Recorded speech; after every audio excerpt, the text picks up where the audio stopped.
I wanted to ask about your experience teaching people to do digital writing, asking about here, from the early hypertext workshops up into your more current work with virtual environments and people doing literary art in those spaces.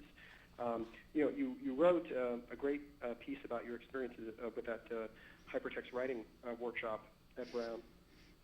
And I'm just wondering if you would give us a brief update on what you see as the particular benefits and pleasures of doing creative writing for the computer that have persisted through the different types of writing that you've taught and the different experiences that you've made available to students.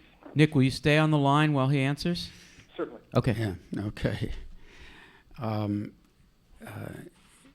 Well, Nick, first, Nick's an old acquaintance because we've had him at Brown several times. He's part of the electronic literature people and a valuable part of it. And also a longtime Writers' House guy. So. Yeah, good. Yeah, I know because he came from here. So I would say that it's still, it seems like we've been at this a very long time in a way. Those of you who are still in your 30s have sort of made a career of this. Seems like it goes back to the beginning, but that's really not the case. And what we've been seeing has been a lot of interesting fumblings toward some sort of notion of what's kind of the inevitable form here that these things are going to take. Nick's been especially interested in online games and its relationship to narrative and how it might become more a literary form. And I would say that it has to do a bit with environment, that we remember that as we went through the Gutenberg Revolution, we were all there, it took about a century, maybe almost a century and a half, before the natural literary form began to reveal itself, and it took someone who had been born at a time when the new form, as it was a century before, was now the only form. It's everybody's form. Everybody knew it. It was very familiar. And so that being environed by something and having it as your natural world is a kind of prerequisite to really knowing what the form's going to be like.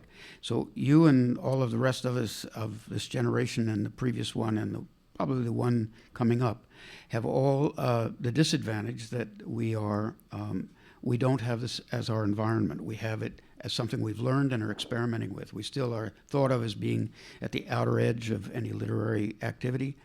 And as such, we are experimenters, and that's a great privilege. It's wonderful to be at this stage where one can create the future in a certain sense, but we don't have a vision of it yet. We don't even have a vision of exactly how the technology will be. I mean, it's transformed itself enormously since even over the last, say, 24 months.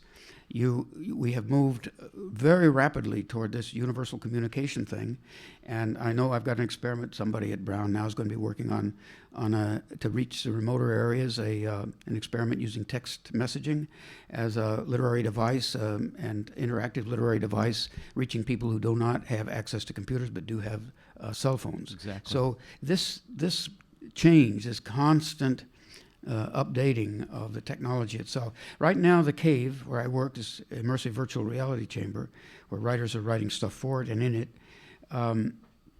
it's very exciting, but it's very expensive. There aren't many of them, so you can't just have them in your living room yet. Maybe 30 or 40 years from now, everybody will have a cave in their house, or their bedroom will be one, or there will be ways in which you can have plasma screens that are connected to the internet, and you just download a book, as you might call it in the old terms, and it will play on your cave. And you may not need glasses then, you do now, but maybe it'll be much more implement free in that way.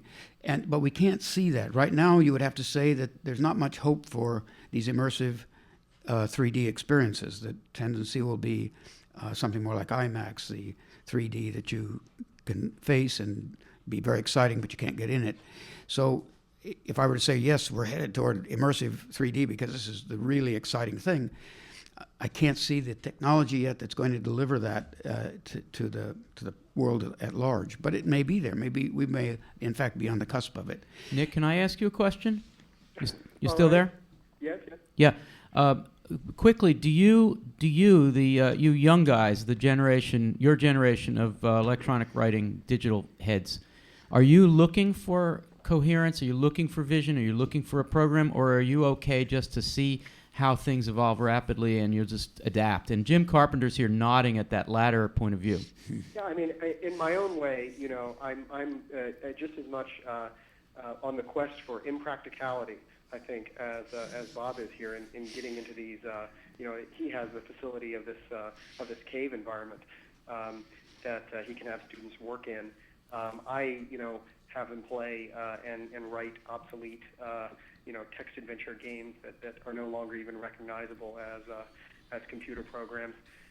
So I think, as technology drives ahead, I think it's interesting that many of us are seeking these edge cases, these places for experimentation, that we're looking for the ways that we can be not habituated to technologies, but defamiliarized by them.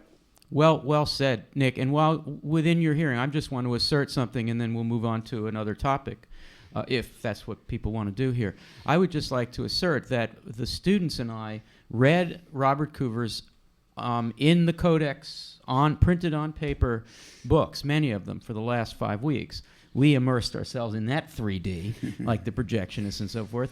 And for anyone who doubts that there isn't a sufficient connection between the kinds of inventiveness that Robert Coover has been doing between covers for years, long before the internet.